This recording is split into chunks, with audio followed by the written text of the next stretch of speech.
Buenas noches, usted que sigue nuestra transmisión, le damos la más cordial bienvenida y seguimos con nuestro estudio expositivo del libro de Daniel. El miércoles pasado terminamos el capítulo 6 y con este capítulo terminó la sección histórica, por llamarle así, y ahora en el capítulo 7 comienzan las visiones y profecías que Daniel recibió durante su vida en Babilonia.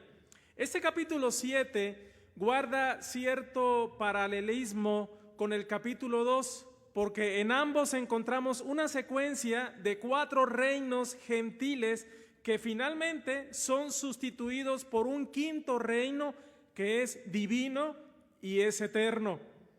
Las dos visiones en ambos capítulos cubren el mismo periodo de tiempo, desde el reino de Babilonia, es decir, desde que comienza el tiempo de los gentiles hasta el fin de la historia humana.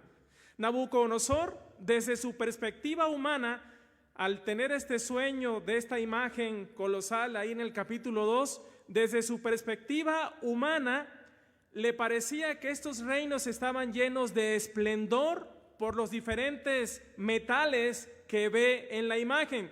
Mientras que desde el punto de vista de un hombre de Dios como Daniel, veremos que el carácter de estos reinos es representado como bestias salvajes, destructoras y depredadoras. Y esto tiene una razón. Esto no es más que la manera como ve al hombre por su decadencia espiritual, degradado al nivel literal, degradado al nivel de un animal, actuando y guiado por sus impulsos ciegos, por la avaricia, la maldad, la soberbia, la ambición, etc. Causa y consecuencia de ¿qué creen? De alejarse de Dios, de no tomarle en cuenta. En una palabra, pecado. Vamos a meditar hoy el capítulo 7, es muy extenso, no lo vamos a ver todo, pero vamos a ver los primeros 8 versículos y vamos a ir de manera expositiva versículo por versículo. Vean el versículo 1, Daniel 7, 1. En el primer año de Belsasar, rey de Babilonia, tuvo Daniel un sueño y visiones en su cabeza mientras estaba en su lecho. Luego escribió el sueño y relató lo principal del asunto. Aquí podemos darnos cuenta de algo, de que este capítulo no sigue un orden cronológico, porque el capítulo 6, ¿cómo terminó? Con Darío tomando a Babilonia, invadiendo el reino de Babilonia. No sigue un patrón, un orden cronológico, pues dice el versículo 1, que leímos, que recibió esta profecía en el primer año de Belsasar, antes de que los medo-persas tomaran Babilonia. Ahora, nos dice el versículo 1 que recibió esta profecía por medio de un sueño y visiones de su cabeza mientras estaba en su cama, en su lecho. Tengo que recordarles esto. Era una dispensación diferente a la que vivimos hoy. En el Antiguo Testamento, ¿cómo se comunicaba Dios? ¿Cómo hablaba Dios? Pues lo dice Hebreos 1:1. Que Dios, hablando en otro tiempo por medio, vamos a ver lo que dice, Hebreos 1:1. Dice que Dios, habiendo hablado muchas veces y de muchas maneras en otro tiempo a los padres por los profetas, Daniel es un profeta, ¿sí? Dice que en estos postreros días nos ha hablado por el Hijo, a quien constituyó heredero de todo. ¿Dónde tenemos la palabra del Hijo?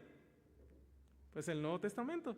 Sí, en realidad todo es la palabra del Hijo, pero de esta manera, antes de Jesucristo, en el Antiguo Testamento, Dios se comunicaba para dar a conocer su voluntad de muchas maneras, por medio de sueños y visiones. Hoy ya no hay revelaciones nuevas, no hay profecías nuevas, ni los sueños ni las visiones significan nada como revelación espiritual, porque todo lo que necesitamos conocer ya está revelado en su palabra. Y me encanta que eso es lo que dice Deuteronomio 29:29. Dice que las cosas secretas pertenecen a nuestro Dios y las reveladas son para nosotros. Entonces, ahora nos sigue diciendo el versículo 1, ¿qué hizo Daniel? Dice dice que tuvo Daniel un sueño y visiones en su cabeza mientras estaba en su lecho. Luego escribió el sueño, es decir, que inmediatamente escribió el sueño y lo relató, y relató lo principal del asunto. Ahora, Daniel comienza el relato de su sueño describiendo algo muy interesante. Vean lo que dice el versículo 2. Daniel dijo: miraba yo en mi visión de noche, y he aquí que los cuatro vientos del cielo combatían en el gran mar. Entonces Daniel comienza relatando que ve a los cuatro vientos del cielo combatiendo en el mar. Ahora, ya estamos entrando en tema de profecía y es difícil la interpretación, pero ¿quién creen que es el mejor intérprete de la Biblia? La Biblia misma. La Biblia misma. Vamos a dejar que la Biblia interprete la Biblia. Y el versículo 3, y esto es cuando es importante el contexto, nos da la respuesta. Dice: y cuatro bestias grandes, diferentes la una de la otra, subían del mar. ¿Qué está diciendo? ¿Quiénes son estos cuatro vientos? ¿A qué hace referencia? Precisamente a estas cuatro bestias, a estos cuatro imperios que lucharán entre sí para tomar el poder. Pero vamos a ver algunos pasajes que nos dan un poquito más de luz en esta interpretación. ¿Quieren ver Jeremías capítulo 49?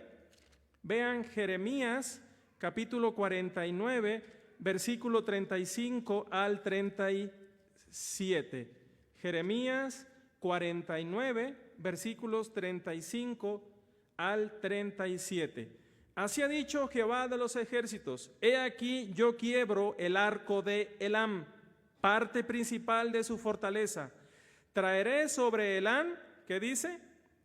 Los cuatro vientos de los cuatro puntos del cielo, y los aventaré a estos vientos, y no habrá nación a donde no vayan fugitivos de Elam, y haré que Elam se intimide delante de sus enemigos y delante de los que buscan su vida, y traeré sobre ellos mal y el ardor de mi ira, dice Jehová, y enviaré en pos de ellos espada hasta que los acabe. En este pasaje podemos entender que estos cuatro vientos se refiere precisamente a esos cuatro imperios como instrumentos de Dios, destruyendo o conquistando el uno al otro. De hecho, ya vimos el cumplimiento en parte, porque ¿quién conquistó a los medo-persas, a Babilonia? Pues los medo-persas, siendo la segunda bestia, que es el pecho y los brazos de plata. Pero vean Jeremías 51:1 para ver un poquito más acerca de esto. Jeremías 51:1. Así ha dicho Jehová: he aquí yo levanto un viento destruidor contra Babilonia y contra sus moradores que se levantan contra mí. ¿Quién fue este viento destruidor? Los medo-persas. Los medo-persas. ¿Es cierto? ¿Qué está diciendo Jeremías? Que Dios levantaba un viento destruidor contra Babilonia. ¿Quién fueron ellos? ¿Quién fue ese viento destruidor? Los medo-persas. La misma idea. El imperio medo-persa como un viento de Dios, como instrumento destruyendo a Babilonia. Y creo que el contexto nos da la respuesta, pues no está hablando de estos cuatro, nos está hablando, de estos cuatro imperios. También las siguientes palabras nos dan la confirmación de esta interpretación. Dice que combatían ¿dónde? Versículo 2. Combatían en el gran mar. Combatían en el gran mar. ¿Qué es esto? ¿A qué se refiere? Bueno, vámonos a Números 34, 6 y 7. Números 34, 6 y 7. Números 34. Vamos a ver qué es eso. ¿Cuál es el gran mar? Números 34, 6 y 7 dice así. Y aquí es cuando se le da instrucciones a Josué de hacer la repartición. Habló Moisés y da instrucciones. Moisés dando instrucciones de cuál iba a ser la repartición de Canaán. Y dice el versículo 6 y 7. Y el límite occidental será el mar grande. Este límite será el límite occidental. El límite del norte será desde el mar grande, trazaréis al monte de Hor. Vámonos a Josué 1:4. Josué 1:4. Dice así, y aquí es donde ahora sí ya se le dan instrucciones a Josué. Dice, desde el desierto y el Líbano hasta el gran río Éufrates, toda la tierra de los heteos hasta el gran mar, donde se pone el sol, será vuestro territorio. ¿A qué se está refiriendo con el gran mar? En cuanto a situación geográfica, pues se refiere al mar Mediterráneo. El mar Mediterráneo era conocido como el mar grande, y esto podría tener sentido en cuanto a la interpretación, porque ¿qué creen? Los 4 imperios, estos 4 imperios, Babilonia, los medo-persas, los griegos y los romanos, los 4 imperios están relacionados alrededor del mar Mediterráneo. Pero también debemos entender algo, que cuando la Biblia usa la palabra mar, también se refiere a confusión, por lo que entendemos que este combate en el gran mar o este conflicto es a escala mundial, como conocemos por la historia, que estos imperios conquistaron al mundo de aquel entonces. Vamos al versículo 3, espero que haya quedado claro, hermanos. Versículo 3, voy a leer el 2 otra vez. Daniel dijo, miraba yo en mi visión de noche, y aquí que los 4 vientos del cielo combatían en el gran mar. ¿Quiénes son estos 4 vientos del cielo que combaten en el gran mar? Estos 4 imperios. Versículo 3, y 4 bestias grandes, diferentes la una de la otra, subían del mar. Aquí ya Dios, desde su perspectiva divina, de nueva cuenta, nos enseña el carácter caído y depravado de la humanidad por medio de estos poderes mundiales o imperios que se levantarían. Y si no nos queda claro, vean Daniel 7:17. Aquí la Biblia interpretando la Biblia. Estas 4 grandes bestias, ¿qué dice? Son 4 reyes que se levantarán en la tierra. Entonces, estas 4 bestias, ¿quiénes son? Estos 4 reyes: Babilonia, Medo-Persa, griegos, romanos. De manera que estas bestias, y la Biblia otra vez, interpretando la Biblia, nos dice que serán 4 reyes que se levantarán en la tierra. Y cuando dice que subían del mar, recordemos otra vez lo que significa en cuanto a localización alrededor del mar Mediterráneo y a confusión, pues estos imperios, como instrumentos de Dios, se levantarán, pero también están puestos para confusión y caída. Ahora, dice el versículo 3 que cada uno de ellos son diferentes el uno del otro y tendrán sus propias características especiales, aunque todos ellos compartirán el mismo carácter: brutal, irracional y bestial. Y esto lo vemos en los siguientes versículos. Vamos a ver la descripción que se nos hace de esta primer bestia. Vean del versículo 4. La primera, ¿a qué se está refiriendo? Versículo 3, y las 4 bestias grandes, diferentes la una de la otra, subían del mar. Entonces, ¿qué está describiendo en el versículo 4 Daniel? A la primera bestia. La primera era como león y tenía alas de águila. Yo estaba mirando hasta que sus alas fueron arrancadas y fue levantada del suelo y se puso enhiesta sobre los pies a manera de hombre y le fue dado corazón de hombre. Yo cuando estudiaba esto me maravillaba. La Biblia, hermanos, hay cosas difíciles, pero por medio de la oración y el Espíritu Santo que está en nosotros y que nos enseña, podemos entender estas cosas. La primera bestia es descrita como ¿qué? Como león, y dice que tenía alas de águila. ¿A quién representa esta primera bestia? Pues representa a Nabucodonosor y el imperio babilónico. Vean Jeremías, vamos a ver Jeremías 4, 6 y 7. Jeremías 4, 6 y 7. Jeremías 4, versículos 6 y 7. Dice así: alzad bandera en Sión, huid, no os detengáis, porque yo hago venir mal del norte y quebrantamiento grande.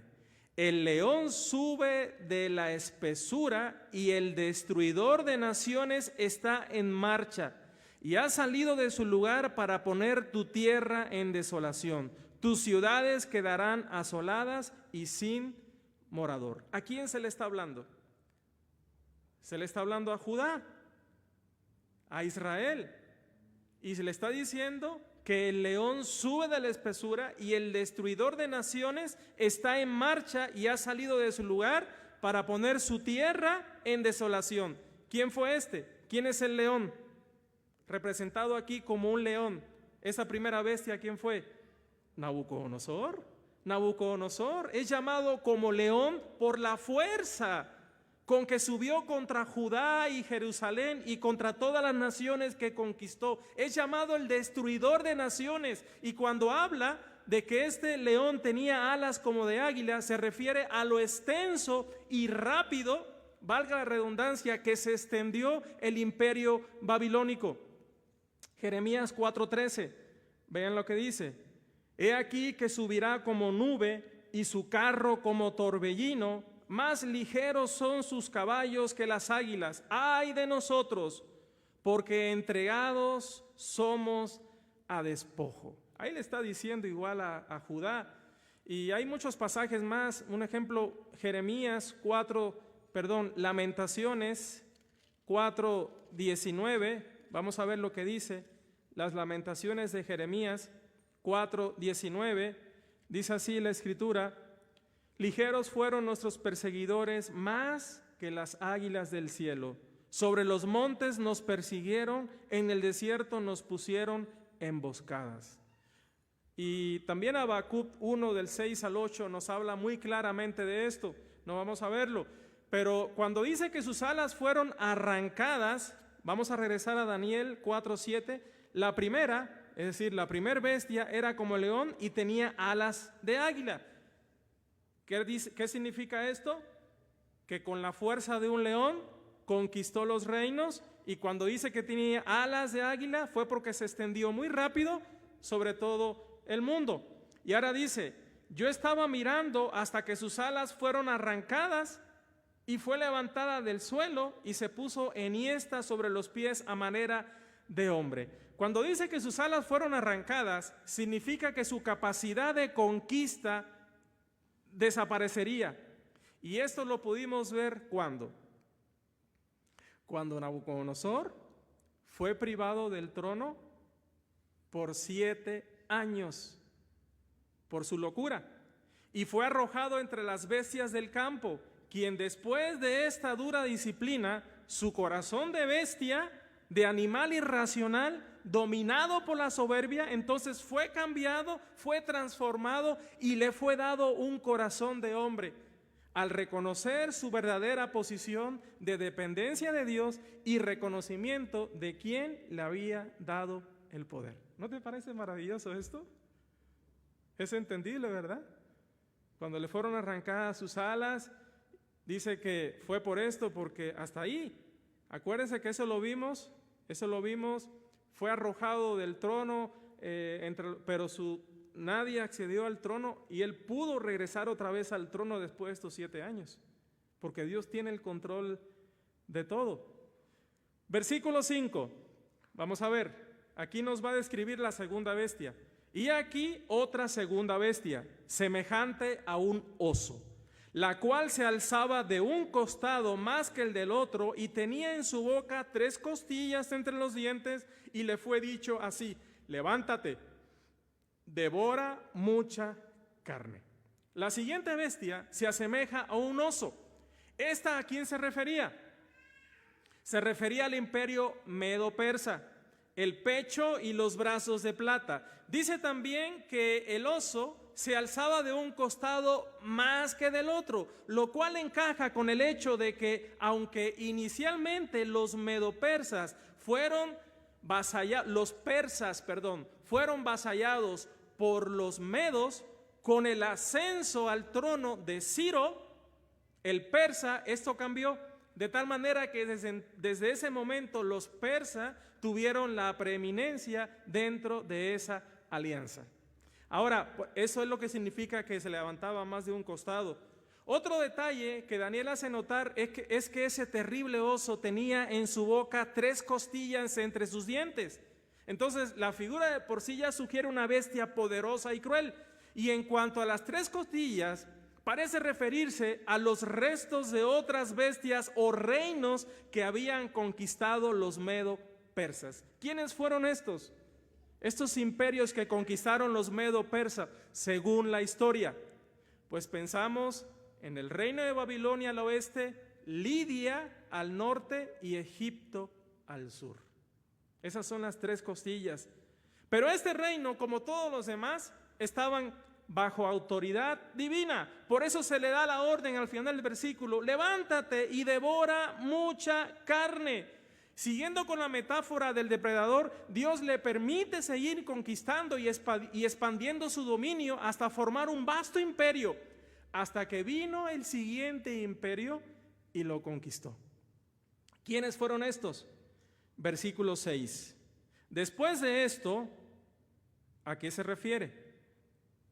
A la segunda bestia, al segundo imperio. Después de esto, miré y aquí ¿otra qué? Otra bestia, semejante a un leopardo con 4 alas de ave en sus espaldas.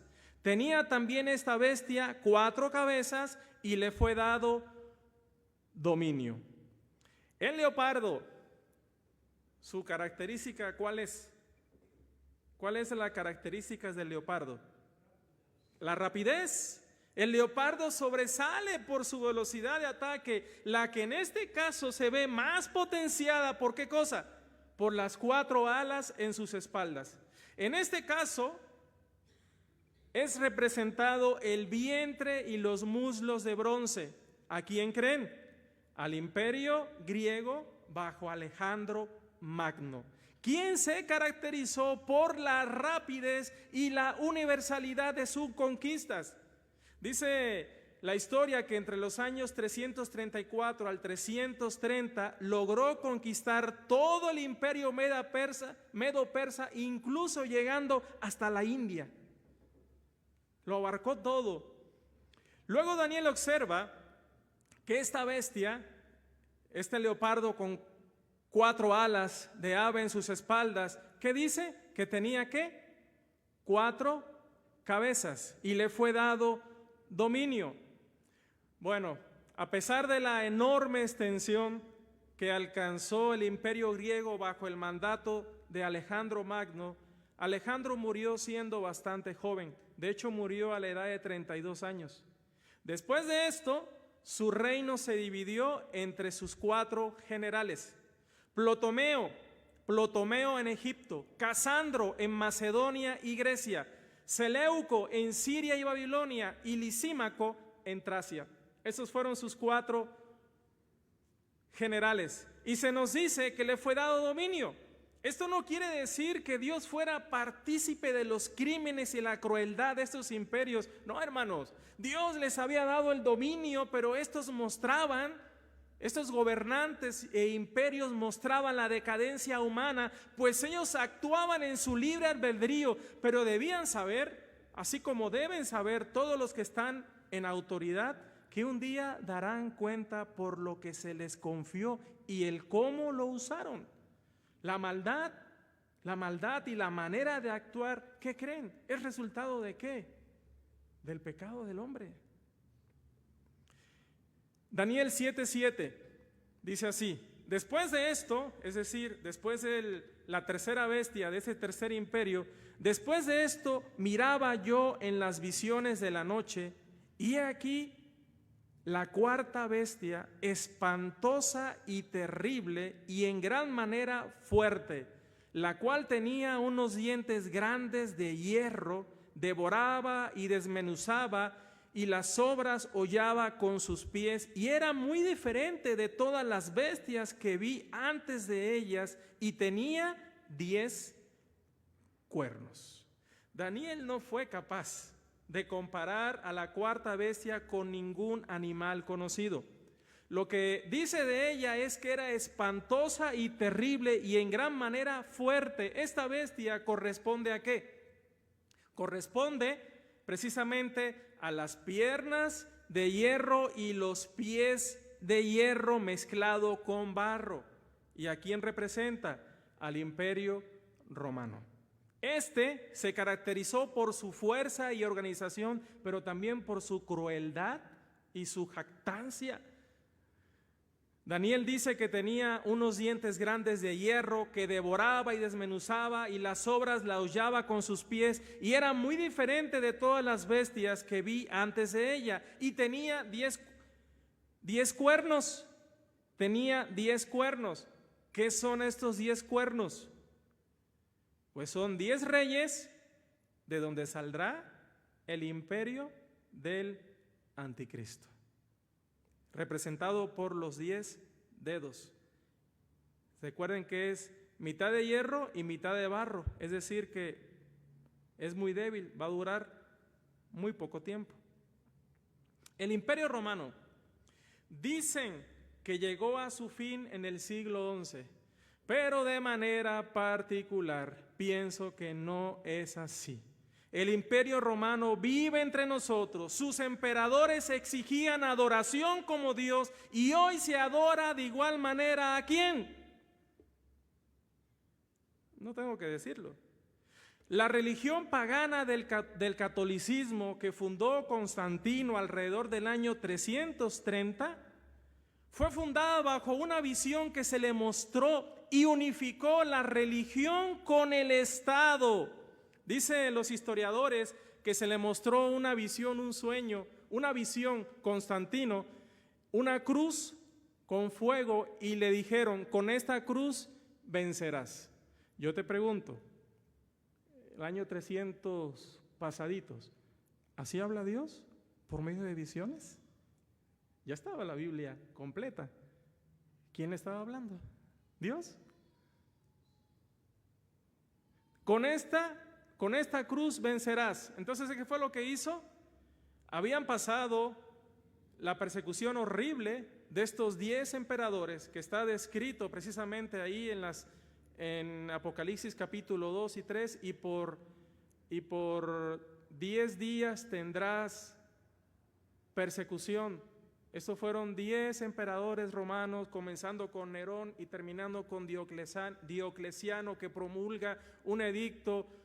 Y entonces aquí Constantino aprovecha esto y entonces se hace el primer concilio e invita, y hay muchas iglesias, muchos pastores verdaderos que estaban en la verdad, bautistas. Y te lo puedo demostrar con la escritura. Ahí está en Hechos 17. Pablo era anabautista. ¿No rebautizó él a estos 12? Eso es otro tema. Pero estos pastores atendieron al llamado de Constantino, y para evitar la persecución se unieron al Estado. Y ahí nació en el 330 el catolicismo.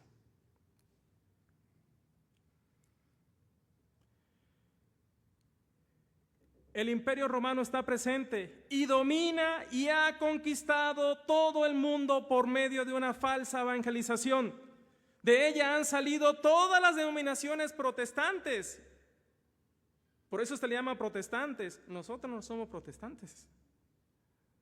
El Vaticano en Roma, dime si no está vivo el Imperio Romano, que el Vaticano en Roma es el único estado dentro de un estado, y su representante o gobernante es recibido como jefe de Estado por todos los países. Es la única religión que ha promovido el ecumenismo, la unificación de todas las religiones, preparando el camino ¿para quién? Para el anticristo, quien necesita y usará la religión para ser adorado como Dios. ¿Quién tuvo ese deseo de ser igual a Dios?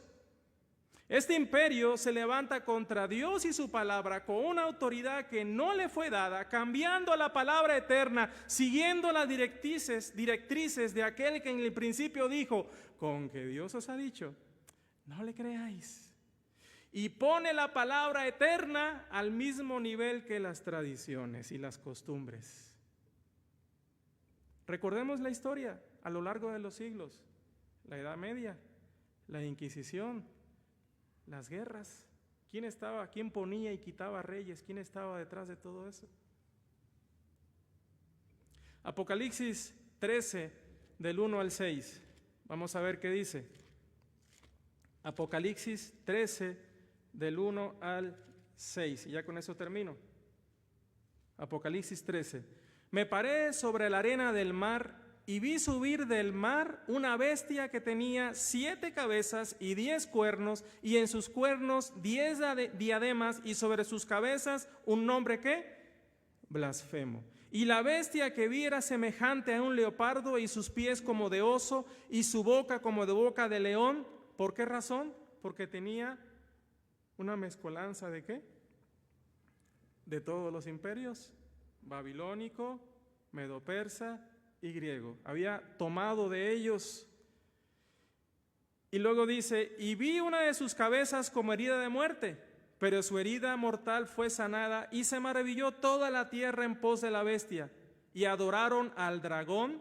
Por eso en la imagen que les ponía yo se me hizo muy interesante, porque aquí Daniel no puede compararlo con ningún otro animal. Y me gustó la imagen que les puse ahí en Chalomeros, porque cómo es representado este imperio, como un ¿quién? Como un dragón. ¿Y quién es el dragón? Y adoraron al dragón que había dado autoridad a la bestia, y adoraron a la bestia diciendo, ¿quién como la bestia? ¿Quién podrá luchar contra ella? También se le dio boca que hablase grandes cosas y blasfemase, se le dio autoridad para actuar 42 meses, y abrió su boca en blasfemias contra Dios para blasfemar de su nombre, de su tabernáculo y de los que moran en el cielo. Recordemos que a Satanás no le interesa conquistar el mundo, pues ya es suyo. El mundo entero está bajo el maligno. Eso es lo que dice la Escritura. Acuérdense en la tentación de Jesús. Dice, mira, todos los reinos me han sido dados. Si tú postrado me adorares, yo te los doy, pues son míos. El que quiere, él quiere ser adorado como Dios. Y para eso necesita la religión. Y este cuarto imperio domina casi todo el mundo por medio de la religión pagana. Pero esto lo veremos en el siguiente estudio. A usted que siguió la transmisión, Dios le bendiga. Espero que dijera esto con mucha sabiduría y oración, y que Dios le bendiga. Hasta pronto.